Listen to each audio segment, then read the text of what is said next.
యెషయా గ్రంథం 12వ అధ్యాయం మొదటి వచనం. Book of Isaiah chapter 12 verse 1. ఆ దినమున మీరు ఇలాగందురు, యెహోవా నీవు నా మీద కోపపడితివి, నీ కోపము చల్లారెను, నిన్ను స్తుతించుచున్నాను, నీవు నన్ను ఆదరించి ఉన్నావు. యెషయా గ్రంథంలో కోపంగా ఉన్న దేవుడు మనకు కనబడుతున్నాడు. ఆ కనబడే దేవుడు ఎందుకు కోపంగా ఉన్నాడు అని అంటే, యెషయా గ్రంథం మొదటి అధ్యాయం దయచేసి చూద్దాం. ఉజ్జియా, యోతాము, ఆహాజు, హిజ్కియా యోధా రాజుల దినములలో యోధాను గూర్చియు యెరూషలేమును గూర్చియు ఆమోజు కుమారుడుగు యెషయాకు కలిగిన దర్శనం. ఈ దర్శనంలో 2వ వచనం, యెహోవా మాట్లాడుచున్నాడు, ఆకాశమా ఆలకించుము, భూమి చెవియొగ్గుము, నేను పిల్లలను పెంచి గొప్పవారినిగా చేసి తిని, వారు నా మీద తిరుగుబడి ఉన్నారు. ఎద్దు తన కామాందు నెరుగును, గాడిద సొంత వాని దొడ్డి తెలుసుకును. ఇశ్రాయేలుకు తెలివి లేదు, నా జనులు యోచింపరు. పాపిష్టి జనమా, దోషభరితమైన ప్రజలారా, దుష్ట సంతానమా, చెరుపు చేయి పిల్లలారా, మీకు శ్రమ. వారు యెహోవాను విసర్జించి ఉన్నారు, ఇశ్రాయేలు యొక్క పరిశుద్ధ దేవుని దూషింతురు. ఆయనను విడిచి తొలగిపోయి ఉన్నారు. నిత్యము తిరుగుబాటు చేయించు, మీరెలా ఇంకా కొట్టబడుచుందురు. ప్రతివాని నడినెత్తుని వ్యాధి కలిగి ఉన్నాడు, ప్రతివాని గుండె బలహీనమయ్యను. అరకాలు మొదలుకొని తల వరకు స్వస్థత కొంచెమైనను లేదు. ఎక్కడ చూచినను గాయములు, దెబ్బలు, పచ్చిపుండ్లు, అవి పిండబడలేదు, కట్టబడలేదు. తైలముతో మెత్తన మీ దేశం పాడైపోయాను, మీ పట్టణం అగ్ని చేత కాలిపోయాను. మీ ఎదుటనే అన్యులు మీ భూమిని తినివేయుచున్నారు. అన్యులకు తటస్థించు నాశనము వలె అది పాడైపోయెను అని ఇలాగ చదువుకుంటూ వస్తే అన్నీ కూడా దేవునికి చాలా బాధకరమైనటువంటి హృదయంతో, కోపంతో దేవుడు కనబడుతున్నాడు ఈ అధ్యాయంలో. అయితే 5వ అధ్యాయం 25వ వచనంలో, దానిని బట్టి యెహోవా కోపము, దేనిని బట్టి? తిరుగుబాటును బట్టి, దేవునిని గ్రహించకపోవడాన్ని బట్టి, దేవుని అర్థం చేసుకోకపోవడాన్ని బట్టి, దేవుడు పిల్లల్ని పెంచి గొప్పవాళ్ళుగా చేస్తే ఆయన మీద తిరుగుబడి, ఆయన మీదే తిరుగుబాటు చేయటం అనేటటువంటి దాన్ని చూచి యెహోవా కోపం ఆయన ప్రజల మీద మండుచున్నది.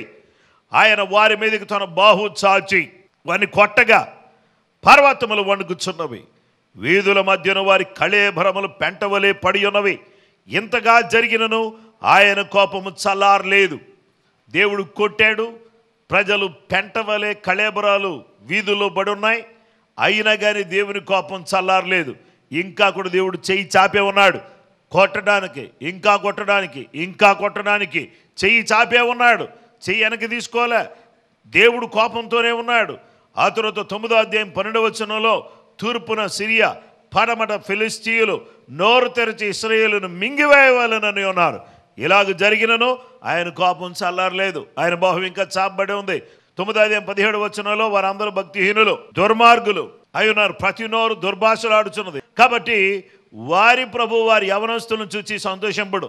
వారిలో తల్లిదండ్రులు లేని వారైనందున విధవరాండ్రి ఎందైనను, తల్లిదండ్రులు లేని వారు ఎందైనను జాలి పడడు. తల్లిదండ్రులు లేరా, ఏం పర్వాలేదులే అని అంటాడంట దేవుడు. తర్వాత వీళ్ళు భర్తను కోల్పోయారా, విధవరాండ్రి అయ్యారా, ఏం పర్వాలేదులే అని అంటున్నాడు దేవుడు. అదేంటి, దేవుడు జాలి కదా, దేవుడు ప్రేమ కదా, ఇలాగ ఎంత కఠినమైపోయాడంటే అంటే ఆయన కోపం చల్లారట్లేదు, ఆయన బాహు ఇంకా చాపబడే ఉంది, ఇంకా చెయ్యి చాపబడే ఉంది. 9వ అధ్యాయం 21వ వచనంలో, మనషే ఎఫ్రాయిము మనషేని భక్షించును, వీరిద్దరూ ఏకీభవించి. చూడండి, మనషే ఎఫ్రాయిములు ఎవరు? ఓన్ బ్రదర్స్ వీళ్ళు. యోసేపు పుట్టినటువంటి సంతానం. వీళ్ళు ఒకళ్ళొకళ్ళు మింగాలని, ఒకళ్ళొకళ్ళు భక్షించుకోవాలని, తినేయాలని చెప్పేసి చూస్తున్నారంట. వీళ్ళిద్దరూ మళ్ళీ ఐక్యత వచ్చేసి మళ్ళీ ఎవరి మీద పడాలని చెప్పి చూస్తున్నారు? యోధా మీద పడాలని వీళ్ళు చూస్తూ ఉన్నారు. అయినా కానీ దేవుని బాహు ఇంకా చాపబడే ఉంది. 10వ అధ్యాయం 4వ వచనం, వారు చెరపట్టబడిన వారి క్రింద దాక్కొనుచున్నారు, హతులైన వారి క్రింద కూలుచున్నారు. ఇలాగ జరిగినను యెహోవా కోపం చల్లారలేదు. అంటే ప్రజలు చెరపట్టబడిపోతున్నా, హతులైతున్నా, కూలిపోతున్నా దేవుని కోపం చల్లారలేదు. 10వ అధ్యాయం 24వ వచనం, ప్రభువును సైన్యములకు అధిపతి యెహోవా ఇలాగు సెలవిచ్చున్నాడు, సియోనులో నివసించుచున్న నా జనులారా, ఐగుప్తీయులు చేసినట్టు అష్షూరు కర్రతో నిన్ను కొట్టి నీ మీద తన దండము ఎత్తి నన్ను వానికి భయపడకము. ఇకను కొద్ది కాలమైన తరువాత నా కోపము చల్లారును. 1వ అధ్యాయంలో దేవుడు కోపంగా ఉన్నాడు. 5వ అధ్యాయంలో, 9వ అధ్యాయంలో, 10వ అధ్యాయంలో దేవుడు పలుమార్లు కోపంతో ఉన్నాడు. శత్రువులు వస్తున్నా, నష్టం కలుగుతున్నా, ప్రజలు మింగివేస్తున్నా, ఎన్ని రకాలైన కష్టాలు వచ్చినా దేవుడు ఇంకా కూడా కనికరం అనేది ఆయనకు పుట్టట్లేదు. సడన్గా 24వ వచనం వచ్చేసరికి దేవుడు ఎందుకో కానీ ఈ చక్కటి మాట అన్నాడు. ఏమన్నాడు తెలుసా? ఇకను కొద్ది కాలమైన తర్వాత నా కోపము చల్లారును. అంటే కొద్ది కాలం తర్వాత నా కోపం చల్లారుద్ది. ఎలా చల్లారుతుంది అని చెప్పేసానంటే, ఎప్పుడు దేవుని కోపం చల్లారింది అని అంటే 11వ అధ్యాయం వచ్చేసరికి యెషై మొద్దు నుండి ఒక చిగురు పుట్టింది. యెషై మొద్దు నుండి చిగురు పుట్టింది. యెషై మొద్ద చిగురా అని అంటే ఓబేదు యెషైని కన్నాడు. యెషై రాజైన దావీదును కన్నాడు. రాజైన దావీదు యేసుక్రీస్తు ప్రభు వారికి తండ్రిగా పిలువబడ్డాడు. ఈ క్రమాన్ని చూస్తే యెషై అనే మొద్దులో నుంచి చిగురు పుట్టింది. ఆ చిగురు ఎవరో కాదు, యేసు ప్రభు వారే. ఆ చిగురు పుట్టడంతోనే ఆ చిగురును గురించి యెషయా గ్రంథం 11వ అధ్యాయం 1 నుంచి 3 వచనాలు మనం చూస్తే, యెషై మొద్దు నుండి చిగురు పుట్టిన వాని వేరుల నుండి అంకురము ఎదిగి ఫలించును. యెహోవా ఆత్మ జ్ఞాన వివేకములకు ఆధారమగు ఆత్మ, ఆలోచన బలములకు ఆధారమగు ఆత్మ, తెలివిని యెహోవా యెడల భయభక్తులు పుట్టించు ఆత్మ అతని మీద నిలుచును. యెహోవా భయము అతనికి ఇంపైన సువాసనగా ఉండును. ఈ యెషయా గ్రంథం 11వ అధ్యాయంలోకి వచ్చేసరికి ఎందుకో కానీ దేవుడు కోపంగా కనబడట్లేదు. కారణం ఏంటంటే అక్కడ యేసుక్రీస్తు ప్రభువారు వచ్చారు. ముందు యేసుక్రీస్తు ప్రభువారు లేరు. దేవుణ్ణి చల్లార్చేది, దేవుని కోపాన్ని చల్లార్చేది పశ్చాత్తాపము గలవారు దేవుని కోపాన్ని చల్లార్చుదురు. దేవుడు మనుషులు పశ్చాత్తాపడడం కోసం ఒక ధ్వజాన్ని పైకెత్తాడు. యెషయా గ్రంథం 11వ అధ్యాయం 11వ వచనం 12వ వచనం, book of Isaiah chapter 11 verse 11 and 12. ఆ దినమున శేషించు తన ప్రజల శేషమును అష్షూరులో నుండి, ఐగుప్తులో నుండి, పత్రోసులో నుండి, కూషులో నుండి, యలాములో నుండి, షీనారులో నుండి, హమాతులో నుండి, సముద్ర ద్వీపములో నుండి విడిపించి రప్పించుటకు యెహోవా రెండవ మారు తన చెయ్యి చాచును. జనములను పిలుచుటకు ఆయన యొక్క ధ్వజమును నిలబెట్టును. భ్రష్టులైపోయిన ఇశ్రాయేలును పోగు చేయును. భూమి యొక్క 4 దిగంతముల నుండి చెదరిపోయిన యోధా వారిని సమకూర్చును. ధ్వజం ఎత్తుతున్నాడు. సమకూర్చడానికి ఆయన చక్కటి పథకాన్ని లేకపోతే ప్రణాళికను కలిగిన వాడిగా ఉన్నాడు. ధ్వజం అనగా స్తంభం. ఏ స్తంభం ఎత్తబడింది? సిలువ అనే స్తంభము గొల్గొతా అనబడిన కొండ మీద అది ఎత్తబడింది. ఆ ఎత్తబడిన ఆ సిలువ అనే ధ్వజం మీద యేసు అనే లోకరక్షకుడు దాని మీద వ్రేలాడాడు. ఆ ధ్వజము సిలువ. ఆ సిలువ ధ్వజం మీద ఆయన వ్రేలాడింది. ఎందుకంటే జనములను పిలుచుటకు. చూడండి, దుర్గుణం కలిగినటువంటి వారిని గుణపరచుటకు ఆయన ఎత్తబడ్డాడు. సువార్తీకరణకు సంబంధించిన లేక సువార్తకు సంబంధించినటువంటి మారు మనసులో, పశ్చాత్తాపములో ఉన్నటువంటి 3 విషయాలు మీకు జ్ఞాపకం చేస్తాను. ఆ 3 విషయాల్లో మొదటిది నేను పాపిని అనేటటువంటి నిజమైనటువంటి ఆ యొక్క అవగాహన ఒక వ్యక్తిలోకి రావడం ఆ వ్యక్తి పశ్చాత్తాపడడానికి నడిపించేదిగా ఉంది. నేను నిజంగా పాపిని అనేటటువంటి అవగాహన ప్రతి వ్యక్తికి జీవితంలో ఒక్కసారైనా రావాలి. ఆ వచ్చినప్పుడు మనకేం కలుగుతుందంటే పశ్చాత్తాపం వస్తుంది, మారు మనసు వస్తుంది. రెండవది an apprehension of God's mercy in Christ. అంటే దేవుని కనికరం యేసుక్రీస్తు ప్రభు వారిలో మనందరికి కూడా కనబరచబడింది, లేకపోతే చూపబడింది. కృపగల దేవుడు తన కృపను యేసుక్రీస్తు ద్వారా చూపిస్తున్నాడు. కాబట్టి ఇప్పుడు పాపం చేసిన వ్యక్తి పశ్చాత్తాపపడితే ఆ కృప నీకు దూరం అవ్వకుండా దగ్గర అవుద్ది. ఇక మూడవది, an actual hatred of sin and turning from it to God. దేవుని బిడ్డలారా, మనం ఆ పాపం అనేటటువంటి దాన్ని అసహించుకుని దేవుని వైపు తిరిగి ఈ పాపాన్ని పూర్తిగా వదిలేయటం అనేటటువంటిది నిజమైన మార్పు. ఇలాంటి మార్పు యోబు జీవితంలో కలగటం మనం చూస్తాం. 42వ అధ్యాయం 5-6 వచనాల్లో, వినికిడి చేత నిన్ను గూర్చిన వార్త నేను వింటిని, అయితే ఇప్పుడు నేను కన్నులారా నిన్ను చూచుచున్నాను. వినికిడి చేత నిన్ను గూర్చిన వార్త నేను విన్నాను, ఇప్పుడైతే నేనేం చేస్తున్నానంటే కన్నులారా నిన్ను చూస్తున్నాను. ఇప్పుడైతే ఇన్ని కష్టాలు, ఇన్ని బాధలు, ఇన్ని ఇబ్బందులు, బూడిద గుంట, అనారోగ్యం, అందరినీ కోల్పోవడం, అన్నీ కోల్పోవడం, దూషణలు, ద్వేషాలు, వీటన్నిటి మధ్యలో నాకు ఎవరు కనబడుతున్నారంటే నాకు సాక్షాత్తు దేవుడే కనబడుతున్నాడు. నన్ను తిట్టిన వాళ్ళు కనబడుతున్నారు, నన్ను హేళన చేసిన వాళ్ళు కనబడుతున్నారు, నా స్నేహితులు వచ్చి కళ కనబడుతున్నారు, ఆ తర్వాత నా ఆస్తి కళ కనబడుతున్నాయి, చనిపోయిన పిల్లలు కనబడుతున్నారు, అలాగే ఆ పిల్లలు 7 కుమారులు కనబడుతున్నారు, 3 కుమార్తెలు కనబడుతున్నారు. వాళ్ళు రోజుకొకళ్ళు వచ్చి డాడీ ఎలాగున్నావు, ఏంటి, అయ్యో ఇలాగ అయిపోయేవేంటి అని చెప్పేసి అని అంటున్నారు అని ఇవి చెప్పట్లేదు యోబు. వినికిడి చేత నిన్ను గూర్చిన వార్త అంటే నేను చెబుతో నిన్ను గూర్చిన వార్త విన్నాను, ఇప్పుడైతే కన్నులారా నిన్ను చూస్తున్నాను. హల్లెలూయా. నిన్ను గూర్చి విన్నాను, నేను నిన్ను చూస్తున్నాను, ఇప్పుడు నన్ను చూసుకుంటున్నాను. ఇప్పుడు నన్ను చూసుకుంటే నేను ఎలాగొన్నానంటే నాకు అసహ్యం అనిపిస్తుంది. ఇదేంటి నా బ్రతుకు ఇట్లా ఉంది, నా జీవితం ఇలా ఉందేంటి, నన్ను నేను అసహ్యించుకుంటున్నాను. నిన్ను గూర్చి విన్నప్పుడు బాగానే ఉంది, నిన్ను చూసినప్పుడు బాగుంది, నిన్ను చూసిన తర్వాత నన్ను చూసుకుంటే నాకు అసహ్యం కలుగుతుంది. మనల్ని మనం చూసుకుంటే, మన జీవితంలో మనం చూసుకుంటున్నప్పుడు మనకేం కలుగుతుంది? మనం దేవుని గురించి వింటున్నప్పుడు, దేవుని చూస్తున్నప్పుడు మనల్ని కూడా చూసుకుంటే ధూళిలోనూ బుడిదలోనూ పడి పశ్చాత్తాపడుతున్నాను, నన్ను నేను అసహ్యించుకొని ధూళిలోనూ బుడిదలోనూ పడి పశ్చాత్తాపడుతున్నానని మరి యోబు గారు అంటున్నారు. దైవ చిత్తానుసారమైన దుఃఖము రక్షణార్థమైన మారు మనసును కలుగజేయును, ఈ మారు మనసు దుఃఖము పుట్టించదు, అయితే లోక సంబంధమైన దుఃఖము మరణమును కలుగజేయును. దైవ చిత్తానుసారంగా కలిగే దుఃఖం మన జీవితంలో పూర్తి మార్పు కలిగిస్తుంది. యోబు పశ్చాత్తాపడిన వెంటనే 2 ఆశీర్వాదం అతని కొరకు ఎదురు చూస్తూ ఉంది. పశ్చాత్తాపం వెనువెంటనే ఆశీర్వాదం కాసుకుని ఉంది. దేవుని కోపం చల్లారిపోయింది, దేవుని ఆశీర్వాదం యోబు జీవితంలోకి వచ్చింది. అలాగే యోవేలు కాలంలో కూడా భయంకరమైన కోపం ప్రజల మీద రగులుకున్నప్పుడు ఒక తెగులు తర్వాత మరొక తెగులు, మరొక తెగులు తర్వాత మరొక తెగులు వచ్చి పంట పొలాలన్నీ కూడా తినివేసినప్పుడు దేవుని ప్రజలు ఉపవాసం ఉండి కన్నీళ్లు విడిచి యోవేలు ప్రవక్త చెప్పిన మాట ప్రకారంగా ప్రార్థన చేసినప్పుడు దేవుడు కనికరముతో కదిలించబడి వారి దేశాన్ని స్వస్థత పరిచి వారి పంటలు బాగుగా పండడానికి దేవుడు సహాయం చేశాడు.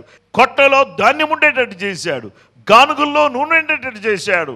అలాగే వారి మీద దేవుని ఆత్మ దిగి వచ్చేటట్టు చేశాడు. వారికి సంతోషం, ఆనందం కలగడానికి కారణమైంది పశ్చాత్తాపం. దేవుని వాక్య భాగంలో మనం చూస్తే నినివే ప్రజలకు దుర్గతిని ప్రకటించినప్పుడు ఆ దుర్గతిని ప్రకటించినటువంటి యోనా ఆ ప్రజలు నాశనమైతేనే బాగుంటుంది అన్నట్టుగానే ఉన్నాడు. యోనాకు సొర చెట్టు ద్వారా పాఠం నేర్పించి, సొర చెట్టు చచ్చిపోతే ఇంతగా తీవ్రంగా కోప్పడుతున్నావే, 1,20,000 మంది ప్రజల కంటే ఎక్కువగా ఉన్నటువంటి ప్రజలు ఉన్నటువంటి నినివే పట్టణంలో ఉన్నటువంటి ఈ ప్రజలు నశించి పోవటం నాకేమాత్రం కూడా ఇష్టం లేదని చెప్పి దేవుడు యోనాతో చెప్పాడు.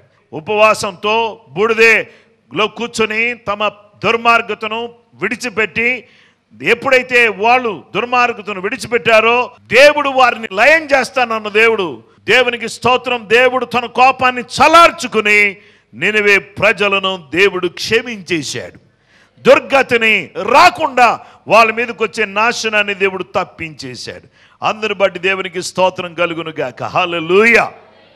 ఈరోజు ఎవరు దేవుని కోపాన్ని చల్లార్చగలరు అంటే ఎవరు పశ్చాత్తాపపడతారు. అటువైపు యోబును చూసినా, ఇటువైపు యోవేలు ప్రవక్త కాలములో ఉన్నటువంటి యూదా వారిని చూసినా, మరొక వైపు నినివే వారిని చూసినా పశ్చాత్తాపము దేవుని కోపాన్ని చల్లార్చింది.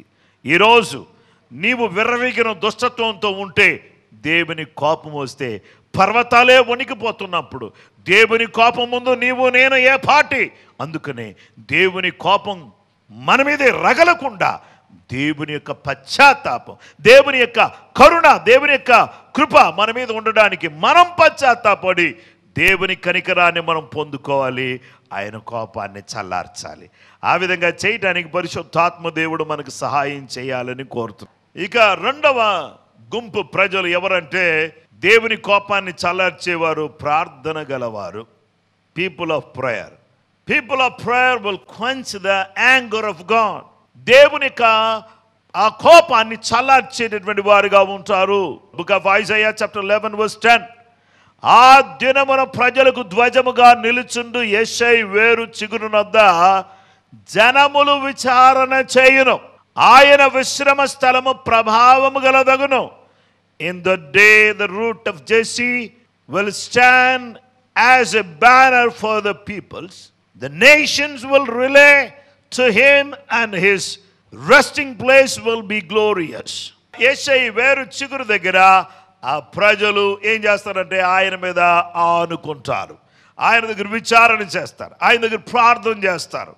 దేవుని వాక్య భాగంలో మనం చూస్తే పాత నిబంధన కాలంలో ప్రజలు దేవుని దగ్గర విచారణ చేసిన తర్వాత దేవుడు ఓకే అంటే యుద్ధానికి వెళ్ళేవాళ్ళు, ఓకే అనకపోతే ఆగేవాళ్ళు, వద్దయ్యా అని అంటే ఆగేవాళ్ళు, వెళ్ళమంటే వెళ్ళేవాళ్ళు. ఈరోజు మనం దేవుని దగ్గర ప్రార్థన చేస్తాం, దేవా మేము వెళ్తున్నాం, మీరే సాయం చేయండి అని చెప్పేసి అని వెళ్ళిపోతాం. అంతేగాని దేవుడు వద్దంటున్నాడా, లేకపోతే ఆగమంటున్నాడా, కూర్చోమంటున్నాడా, వద్దులే అంటున్నాడా అనేది పట్టించుకోం. ప్రార్థన చేసుకుంటా వెళ్ళిపోతాం. అది కాదు. ఇప్పుడు దేవుని దగ్గర ప్రార్థన చేసి దేవుని దగ్గర మొరపెట్టి వీళ్ళు ఏం చేశారంటే దేవుని దగ్గర విచారణ చేసి వారు దేవుని దగ్గర దేవుడు చెప్పినట్టుగా చేశారు.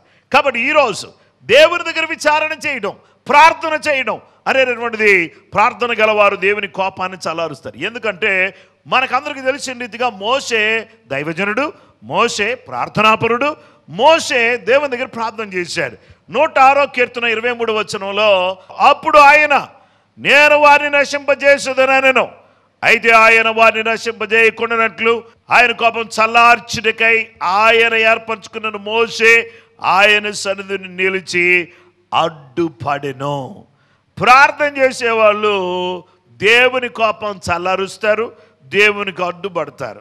మోషే ఇశ్రాయేలు ప్రజలకును దేవునికి మధ్యలో మనుషుల పాపాలకు దేవునికి అడ్డుపడ్డాడు. ప్రార్థన చేసేవాళ్ళు అంటే అర్థం ఏంటంటే అడ్డుపడేవాళ్ళు. ప్రమాదం వచ్చేస్తుంది, ప్రమాదానికి అడ్డు వచ్చేవాళ్ళు ఎవరంటే ప్రార్థన చేసేవాళ్ళు. అంటే మీరు ప్రార్థన చేసేవాళ్ళు అంటే మీరు ప్రమాదానికి ఏం చేస్తున్నారు? అడ్డుపడుతున్నారు, అంటే ప్రమాదం ఆపుతున్నారు. దేవుని సన్నిధిలో పశ్చాత్తాపడుతూ ప్రార్థన చేస్తూ దేవా సహాయం చేయను ఆయన అని విజ్ఞాపన చేస్తూ ఉంటే దేవుడు మన మీదకి వచ్చేటటువంటి కీడును తొలగించి కోపం చల్లారిపోతుంది. దేవునికి మానవులకి మధ్యలో బద్దలైన సందులో నిలబడ్డానికి తగిన వారు ఎవరు దొరుకుతారా అని ఎంత విచారించినా కానీ ఎవరు దొరకట్లేదంటే మనుషులు దొరకట్లేదు. ఈ బద్దలైపోయిన సందు అంటే నీకు దేవునికి మధ్యలో గ్యాప్ వచ్చింది. ఆ గ్యాప్లో నిలబడి విజ్ఞాపన చేసేవాళ్ళు ఎవరైతే ఆ సందులోకి వచ్చి నిలబడతారో ఆ నిలబడినటువంటి వారు ఆ ఉగ్రతను తప్పించడానికి సహాయపడేటటువంటి వారుగా ఉంటారు.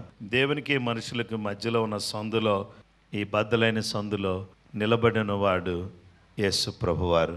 ఆయన స్థానంలో మనం కూడా వచ్చి ప్రజల పక్షంగా దేవుని సన్నిధిలో, దేవుని పక్షంగా ప్రజల ఎదుట దేవుని కొరకు నిలబడాల్సినటువంటి అవసరత మన మీద ఉందని దేవుని వాక్యం మనకు తెలియజేస్తుంది. 2వ దినవృత్తాంతాలు 7:14లో నా పేరు పెట్టబడిన నా జనులు తమను తాము తగ్గించుకొని ప్రార్థన చేసి నన్ను వెదికి తమ చెడు మార్గములను విడిచిన ఎడల ఆకాశము నుండి నేను వారి ప్రార్థన విని వారి పాపమును క్షమించి వారి దేశమును స్వస్థపరచుదును. మోషే అడ్డుపడ్డాడు, తగ్గించుకున్నాడు. సుంకరి తగ్గించుకున్నాడు, యేసయ్య తగ్గించుకున్నాడు.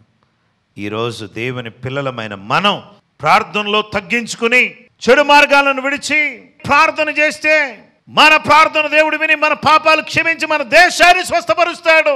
దేవుని కోపాన్ని చల్లార్చేది ఎవరు? పశ్చాత్తాపం గలవారు. దేవుని కోపాన్ని చల్లార్చేది ఎవరు? ప్రార్థన గలవారు. ఇక దేవుని కోపాన్ని చల్లార్చేది ఎవరు? ఆరాధించేవారు. దేవుని ఆరాధించేవారు దేవుని కోపాన్ని చల్లారుస్తారు. యెషయా గ్రంథం 12వ అధ్యాయం 1వ వచనం, ఆ దినమున మీరేలాగందురు, యెహోవా నీవు నా మీద కోపపడితివి, నీ కోపము చల్లారెను, నిన్ను స్తుతించుచున్నాను, నీవు నన్ను ఆదరించి ఉన్నావు. దేవుడు మనల్ని ఆదరించి మన మీద ఉన్న కోపాన్ని తొలగించుకుని మనతో ప్రేమగా మాట్లాడుతున్నాడు, మనకు దగ్గరికి వస్తున్నాడు, మనల్ని పట్టుకుంటున్నాడు, మనం హత్తుకుంటున్నాడు. అయితే ఇప్పుడు మనం అందరం కూడా ఏం చేయాలంటే దేవుని స్తుతించవలసిన వారిగా ఉన్నాం. హెబ్రీ పత్రిక 11:34లో అగ్ని బలమును చలార్చిరి, ఖడ్గర్ దారులను తప్పించుకుని, బలహీనులుగా ఉండి బలపరచబడిరి, యుద్ధములో పరాక్రమశాలురైరి, అన్య సేనలను పారద్రోలిరి. పాత నిబంధన కాలంలో అగ్ని బలాన్ని చలార్చినటువంటి షద్రక్, మేషక్, అబేద్నెగో మనకు కనబడుతున్నారు. ఖడ్గ దారులను తప్పించుకున్నటువంటి వారు కనబడుతున్నారు. బలహీనులుగా ఉండి బలపరచబడినటువంటి వారు కనబడుతున్నారు. యుద్ధములో పరాక్రమశాలురై అన్యుల సేనలను పారద్రోలారు, దేవుని కొరకు శూర కార్యాలు చేశారు. ఈరోజు అగ్ని వంటి నానా రకాలైన శ్రమలు మనకు వస్తున్నాయి. అయితే ఎన్ని కష్టాలు వచ్చినా, ఎన్ని ఇబ్బందులు వచ్చినా మనం అందరం కూడా స్తుతి స్తుతి స్తుతి స్తుతి స్తుతి స్తుతి స్తుతి స్తుతి, స్తోత్రం స్తోత్రం స్తోత్రం, హల్లెలూయా హల్లెలూయా హల్లెలూయా అని అంటూ ఉంటే ఈ యొక్క దేవుని కోపం చల్లారది. ఉగ్రతకు బదులుగా ఆశీర్వాదాలు మన మీదకి వస్తాయి. మనం చేయాల్సిన పని ఏంటంటే పశ్చాత్తాపడాలి, ప్రార్థన గలవారిగా ఉండాలి, ప్రభువుని ఆరాధన చేసే బిడ్డలుగా మనం ఉండాలని చెప్పి దేవుని వాక్యం ద్వారా దేవుడు సెలవిస్తున్నాడు. యెషయా గ్రంథం 12వ అధ్యాయం 2వ వచనం, ఇదిగో నా రక్షణకు కారణభూతులకు దేవుడు, నేను భయపడక ఆయన నమ్ముకొనుచున్నాను. యెహోవాయే నాకు బలము, ఆయనే నా కీర్తనకాస్పదము, ఆయన నాకు రక్షణాధారమాయను. నాకు రక్షణాధారమాయనే, నా కీర్తనకు ఆస్పదమాయనే. 12వ అధ్యాయం 3వ వచనములో, కావున మీరు ఆనందపడి రక్షణాధారములైన బావులలో నుండి నీళ్లు చేదుకొందురు, ఆ దినమున మీరు ఎలాగందురు. 4వ వచనములో, యెహోవాను స్తుతించుడి, ఆయన నామం ప్రకటించుడి, జనములలో ఆయన క్రియలను ప్రచురము చేయుడి, ఆయన నామం ఘనమైనది అని జ్ఞాపకము తెచ్చుకొనుడి అని చెప్పేటటువంటి వారిగా మనం ఉంటాం. 5, 6 వచనాల్లో యెహోవాను గురించి కీర్తన పాడుడి, ఆయన తన మహాత్మ్యమును వెల్లడిపరిచెను, భూమి అందంతటా ఇది తెలియబడును. సియోను నివాసి ఉత్సాహధ్వని బిగ్గరగా చేయము, నీ మధ్యనున్న ఇశ్రాయేలు యొక్క పరిశుద్ధ దేవుడు ఘనుడై ఉన్నాడు. ఆమేన్. యేసుక్రీస్తు ప్రభువాన్ని చూపించి హెబ్రీయులకు రాసిన గ్రంథకర్త ఏమన్నాడంటే 7వ అధ్యాయం 4వ వచనంలో, ఇతడు ఎంత ఘనుడో చూడుడి, మూల పురుషుడైన అబ్రహాం అతనికి కొల్లగొన్న శ్రేష్టమైన వస్తువులో 10వ వంతు ఇచ్చాను. అంటే మెల్కీసెదెకు అనబడినటువంటి ఆ యేసుక్రీస్తు ప్రభువారు మన దగ్గరికి వచ్చి రొట్టె ద్రాక్షరసం ఇస్తున్నాడు. అబ్రహాము దగ్గరికి వెళ్ళి రొట్టె ద్రాక్షరసం ఇచ్చి అతని దగ్గర నుంచి 10వ వంతు పుచ్చుకున్నాడు, 10వ భాగాన్ని తీసుకున్నాడు. ఇతడు ఎంత ఘనుడో చూడుడి. ఈ దేవుణ్ణి పరలోకంలో కోట్ల కొలది దేవుని దూతలు ఏం చేస్తున్నారంటే ఆరాధన చేస్తున్నారు. పరలోకంలో కోట్ల కొలది దేవుని దూతలు ఏం చేస్తున్నారంటే దేవునినే పరిశుద్ధుడు పరిశుద్ధుడు పరిశుద్ధుడు పరిశుద్ధుడు పరిశుద్ధుడు పరిశుద్ధుడు పరిశుద్ధుడు పరిశుద్ధుడు పరిశుద్ధుడు పరిశుద్ధుడు అని గాన ప్రతిగానాలతో దేవుని ఆరాధన చేస్తున్నారు. అలాగే భూమి మీద కోట్ల కొలది మంది దేవుని ప్రజలు, లక్షలాది సంఘాలలో దేవుని సన్నిధిలో చేరి కోట్ల కొలది మంది క్రైస్తవ భక్తులు ప్రపంచమంతటా దేవుని ఆరాధన చేస్తున్నారు. నువ్వు చేతులు పైకెత్తి నువ్వు దేవుని ఆరాధిస్తున్నావు, దేవుని ఘనపరుస్తున్నావు. ఎందుకంటే ఈ ఘనుడైన దేవుడు, సజీవుడైన దేవుడు, పునరుద్ధానుడైన దేవుడు, జీవం గల దేవుడు, ప్రార్థనకు జవాబిచ్చే దేవుడు, మన కోరికలు తీర్చే దేవుడు, అద్భుతంగా మన పక్షంగా నిలబడే దేవుడు. ఈ దేవుని సన్నిధిలో మనం అందరం కూడా ఆరాధించి స్తుతించి ఆయన ఘనపరచవలసినటువంటి వారుగా ఉన్నాం. గ్రంథపు చుట్టల్లో ఒక చుట్టను తీసుకుని ఆ పెద్దల్లో ఒకడు ఈ గ్రంథమును విప్పుటకు యోగ్యుడు ఎవరు అంటే ప్రకటన గ్రంథం 5వ అధ్యాయం, ఆ పెద్దలు ఈ గ్రంథము తీసుకుని దాని ముద్రలు విప్పుటకు యోగ్యుడవు, నీవు వధింపబడిన వాడిపై నీ రక్తం ఇచ్చి ప్రతి వంశములను ఆయా భాషలు మాట్లాడే వారిను ప్రతి ప్రజలను ప్రతి జనములను దేవుని కొరకు మనుషులను కొని మా దేవునికి వారిని ఒక రాజ్యముగాను యాజకులుగాను చేసేది గనుక వారు భూలోకమందు ఏలుదునని కొత్త పాట పాడుదురు. మరియు నేను చూడగా సింహాసనమును జీవులను పెద్దలను ఆవరించి ఉన్న అనేక దూతల స్వరము వినబడిను.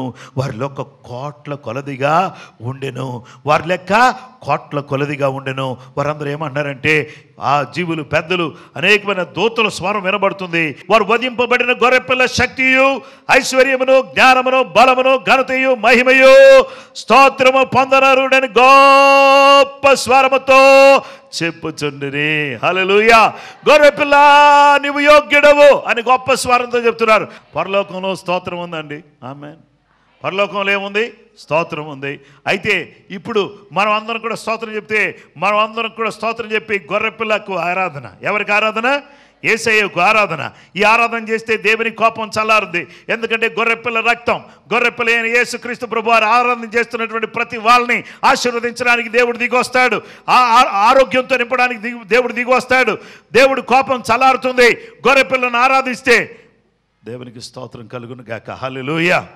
దయచేసి గొర్రెపిల్లను ఆరాధిస్తే, ఈ గొర్రెపిల్లను గొప్ప చేస్తూ ఉంటే, గొర్రెపిల్ల అయిన యేసుక్రీస్తు ప్రభువారిని నీకే మహిమ, నీకే ఘనత, నీకే ప్రభావాలు. గొర్రెపిల్ల అయిన యేసయ్య నీకే స్తోత్రం, నీకే స్తోత్రం, నీకే స్తోత్రం, నీకే స్తోత్రం అని గొర్రెపిల్లను ఘనపరుస్తూ ఉంటే దేవుని కోపం చల్లారిపోద్ది. దేవుని ప్రేమ మన మీదకి దిగి వస్తుంది. దేవుని కరుణ మన మీద దిగి వస్తుంది. దేవుని స్వస్థపరిచే హస్తం మన దగ్గరికి వస్తుంది. ఆశీర్వదించే హస్తం మన దగ్గరికి వస్తుంది. మన అభివృద్ధి పరిచే హస్తం మన దగ్గరికి వస్తుంది. మనని అన్ని రకాలుగా వృద్ధి చేసే హస్తం మన దగ్గరికి దిగి వస్తుంది. ఎప్పుడైతే గొర్రెపిల్లను గొప్ప చేస్తామో ఆశీర్వాదాలు మన ఇంటి మీదకి వస్తాయి. హల్లెలూయా. ఇది గిట్టని వాడు ఒకడున్నాడు. గొర్రెపిల్లకు స్తోత్రం అని చెప్తే గిట్టని వాడు, ఇష్టపడని వాడు ఒకడున్నాడు. వాడే సాతాను. దేవుని కోపం చల్లార్చబడాలని ఎంతమంది అనుకుంటున్నారు? దేవుని కోపం ఎంత తొందరగా చల్లార్చబడితే అంత ఆశీర్వాదం. కాబట్టి దేవుని కోపం నీ ఎడల చల్లారితే, నీ జీవితంలో నువ్వు పశ్చాత్తాపం కలిగి ఉంటే, ప్రార్థన చేస్తే, ఆరాధన చేస్తూ ఉంటే దేవుని కోపం చల్లారుతుంది. నీ పరిస్థితులన్నీ మారిపోతాయి. ఆమేన్. సన్నిధిలో పశ్చాత్తాపడేవారిగా, ప్రార్థన చేసేవారిగా, ఆరాధించేవారిగా మనమందరం కూడా మారిపోవదుము గాక.